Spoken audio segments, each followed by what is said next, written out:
to the Mega Man reviews, ladies and gentlemen. So we've already covered the first 3 adventures on the NES, and believe it or not, the next 3 games are still on the NES. In fact, in 1991, when Mega Man 4 was released in Japan, the Super Nintendo had already been out in Japan for over a year. It is a bit baffling that people would be willing to jump back a generation of consoles just to play yet another Mega Man game. But was it worth it? Well, let's find out. This is Mega Man 4 for the NES.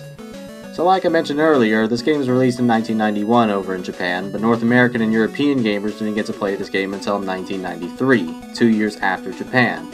As a matter of fact, by the time Mega Man 4 was released over in those 2 areas, Mega Man 5 was just around the corner by a few months. So hopefully this should be good if everybody had to wait 2 years for it. In the year 2000X, Dr. Light receives a letter from Russian scientist Dr. Kozak, claiming that he's a better inventor than Dr. Light.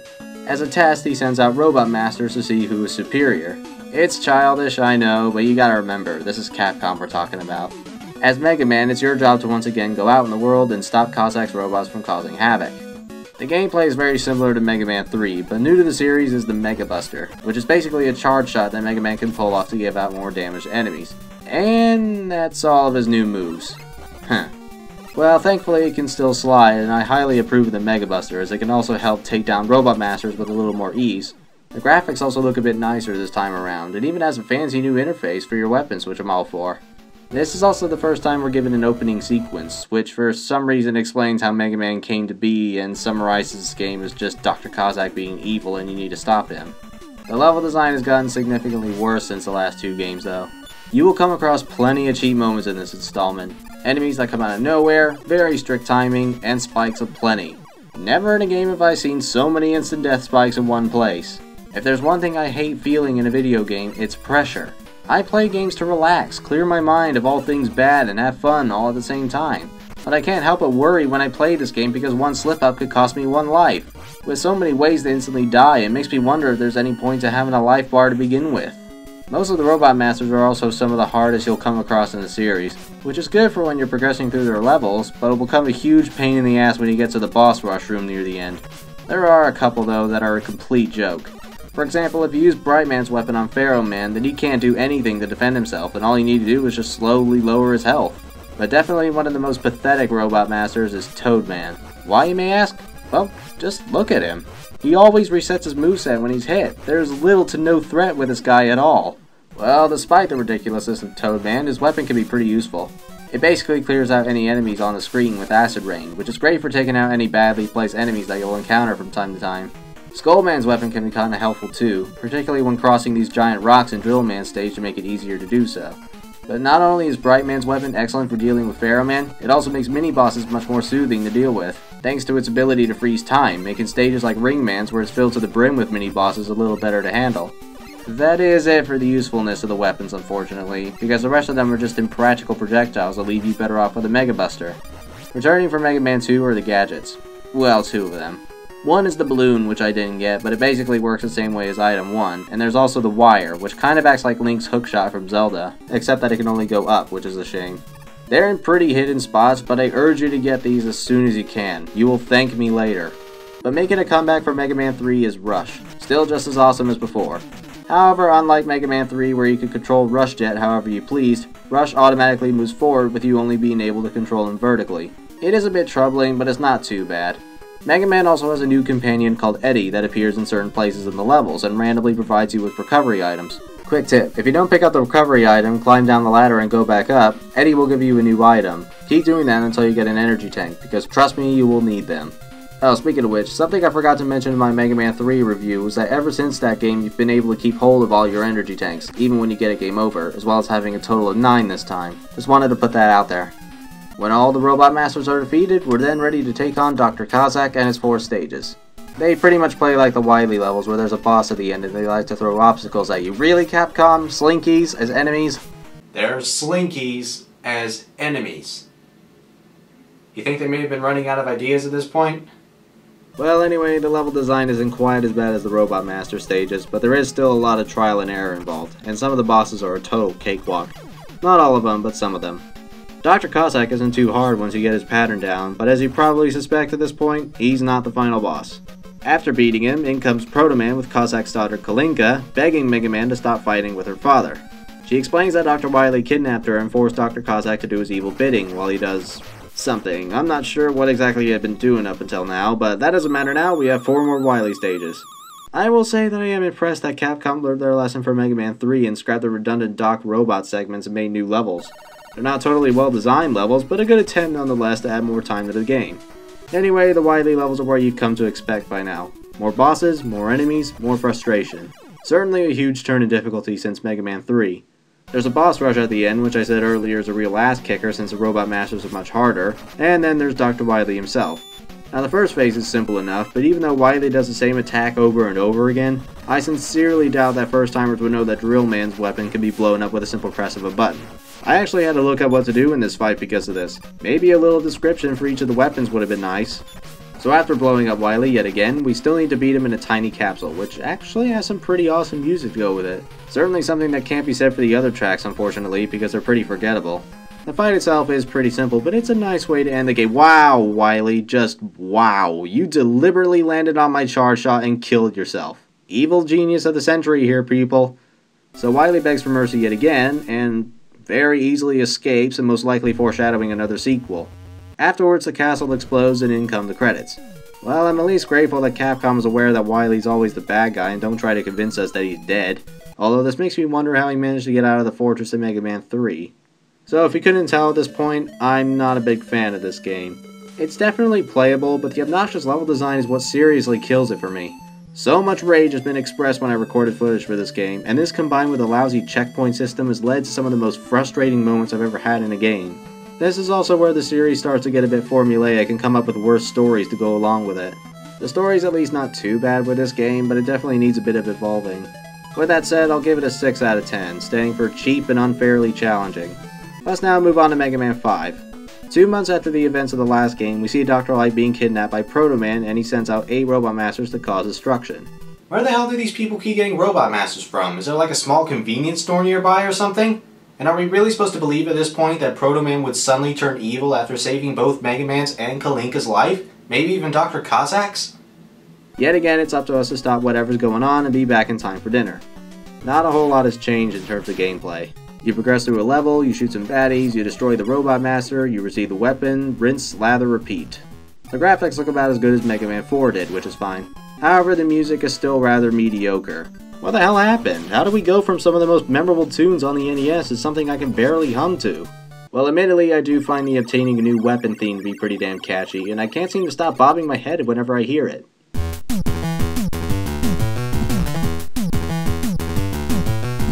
Thankfully though, the level design in my opinion is far superior to the last game. Like Mega Man 2, it's a bit easier than the last game, but it's more fun as a result.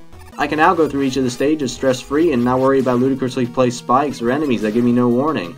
Unfortunately, almost all the new weapons Mega Man can obtain, with the exception of maybe Gyromans and Starmans, prove to be next to worthless compared to the upgraded Mega Buster thanks to Dr. Cossack, as an apology for getting him through all that trouble in the last game. Gyromans can be okay for taking out hard-to-reach enemies, and Starmans like the Skull Barrier from Mega Man 4 is good for clearing out the falling debris in Crystal Man stage. But don't be surprised if you see yourself using the Mega Buster throughout most of the game, and only using the extra weapons for having an easier time with the Robot Masters. If you're impressed with the improvement of the level design as much as I am though, then it shouldn't really be too distracting. Still, I really wish I could force myself to use the other weapons. Lastly, if you collect a letter in each stage and spell out Mega Man 5, you'll unlock another invention of Dr. Cossack's called Beat the Bird. When you use him, he homes in on enemies and does some serious damage to them. I like this little guy. He can even target bosses, which is pretty sweet. Well, all the Robot Masters are beaten, time to take on Proto Man. Okay, Capcom, that just looks silly even by your standards. You know the drill. Kill some enemies, kill a boss, go to the next stage, kill some more enemies, kill another boss, blah-de-blah-de-blah. Though, strangely, all the bosses in Proto Man's fortress look the same, just with a different coating. I wonder why Capcom went with that approach.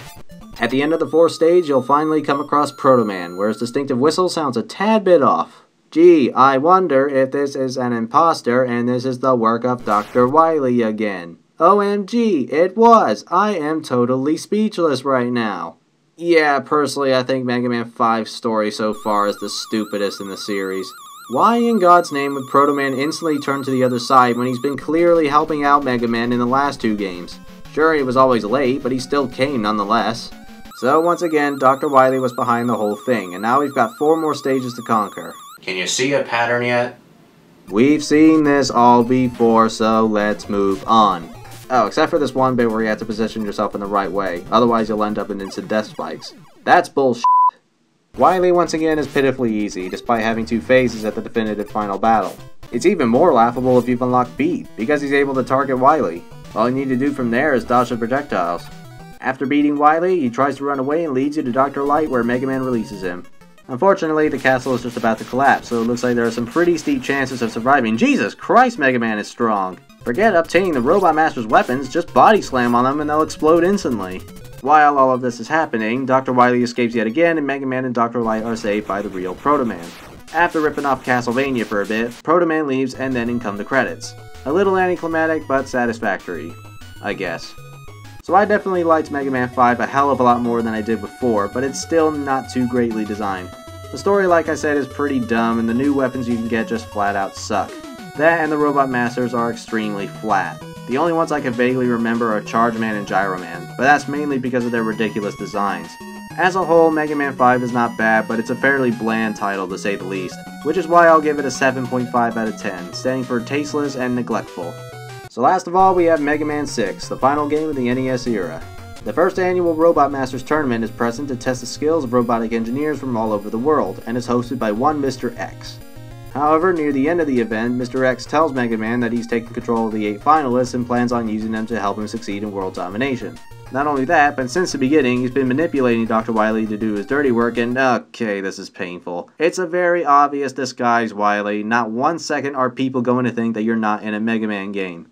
To the story's credit though, I'm glad that it's at least trying to be a little bit different, and I'm grateful that the appearance of the Robot Masters feels more legit.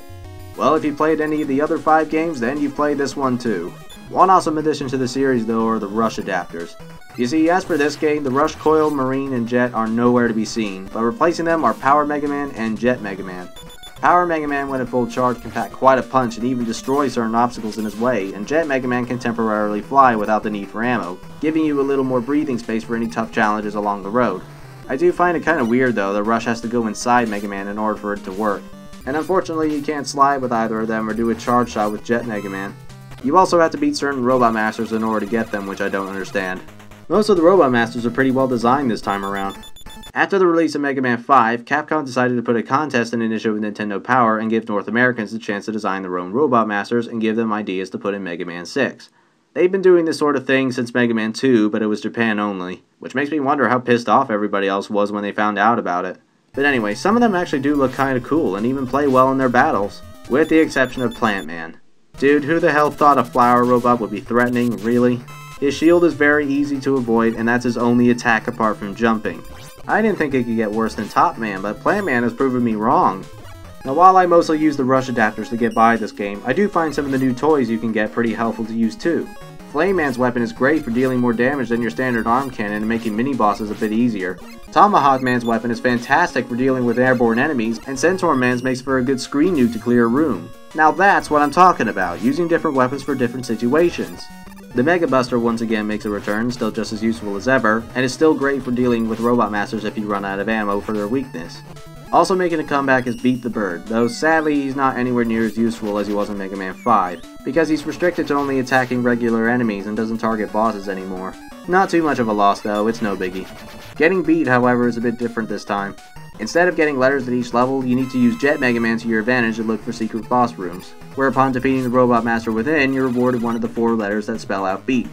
I very much don't think you'll have a hard time finding these rooms, as they're ridiculously easy to find. 1 or 2 of them are even right in plain sight, so you can't really miss them. The level design has also seen a massive improvement over Mega Man 4 and 5, and maybe even Mega Man 3 in my honest opinion. It doesn't quite beat Mega Man 2, but it's still a really good attempt. Now I did struggle a bit from time to time, but the overall level structure just feels a lot more cared for than the last 2 games, and thus increases the quality of the gameplay. Except for these goddamn springs in Plant Man stage, I hate this part. Alright Mr. X, prepare to be mega busted, both figuratively and faithfully. Just on a side note here, what sick person put this breakable wall so close to instant death spikes to make it oh so tempting to destroy? Well, if you can break it, then it does lead to a lot of recovery items and extra lives, and also provides a big shortcut through the level, so that's pretty handy. Anyway, the Mr. X stages are fairly straightforward, and the bosses are pretty easy to beat, like in Mega Man 4 and 5, including Mr. X himself. Could this perhaps mean something? Why, it's Dr. Wily! Oh man, I haven't been this shocked since I found out that Sean Bean was the villain in GoldenEye. Alright, you know what to do at this point. We have to complete 4 more stages in order to finish off Wily for the 6th time. Honestly guys, what do you want me to say about the stages at this point? There's nothing new to talk about. I mean, these are fun stages, don't get me wrong, but for the sake of a review, there isn't really anything different to discuss. The levels are easy, the bosses are easy, the boss rush room is easy, and all 3 Wily forms are weak to Tomahawk Man's weapon. So in other words, he's pathetically easy. And has some pretty good music to go along with it. So once again, Dr. Wily is defeated, and I guess Mega Man is perfectly capable of keeping Wily intact. He just probably forgot to stock up on his rope ability in the last few games. Now granted, Mega Man 4 and 5 didn't leave the Blue Bomber with a whole lot of opportunities to book up Wily, but I'm glad to see that he's finally getting his comeuppance after 6 games. So Wily is at long last put in jail, pieces restored, and the credits roll. Well, that's a no-brainer. See, even Capcom are being smug about the number of sequels. As the final game on the NES, Mega Man 6 overall is a fun game. The weapons I find are some of the best in the series, the presentation is very nice, and the ending fills me with a sense of relief. I've actually felt like I've achieved something by the end, and that's never happened to me in a Mega Man game before. Musically speaking, it's okay. Not great, but not bad either. The only song I'm not really a big fan of is the one that plays in the Mr. X stages, but the tune I definitely like the most is the final battle against Wily. Aside from a couple of annoyances in the level design, I find Mega Man 6 to be a much more enjoyable experience than either 4 or 5. I suspect that some people may not like the change to Rush, but to me I find the adapters a nice addition to the series, and I really hope that I'll come across them again in future games. I think so far as to what my favorite classic Mega Man game is, 6 would have to be tied with 2, and it's gonna have to be like that for a while because I haven't played all the classic series yet. But that should say how damn good Mega Man 6 is, and I'd recommend at least giving it a shot despite being a little on the easy side. With that said, I'll give it an 8.2 out of 10, standing for rehash ideas but finely tweaked. So I'm sorry these reviews weren't quite as in-depth as last time, but I guarantee that I'll have a lot more to say about the future Mega Man games. I haven't decided which one I'm going to talk about yet, but when the day comes it'll either be Mega Man 7 and 8, or we'll be looking over a new generation of Mega Man games with Mega Man X for the Super Nintendo, which strangely came out a couple of months before Mega Man 6 did. I would have thought they moved to 16-bit territory anyway by that point. My name's Josh Smith, I praise the treasure and I pick apart the trash. I'll see you guys next time with the Donkey Kong arcade game? On a Game Boy?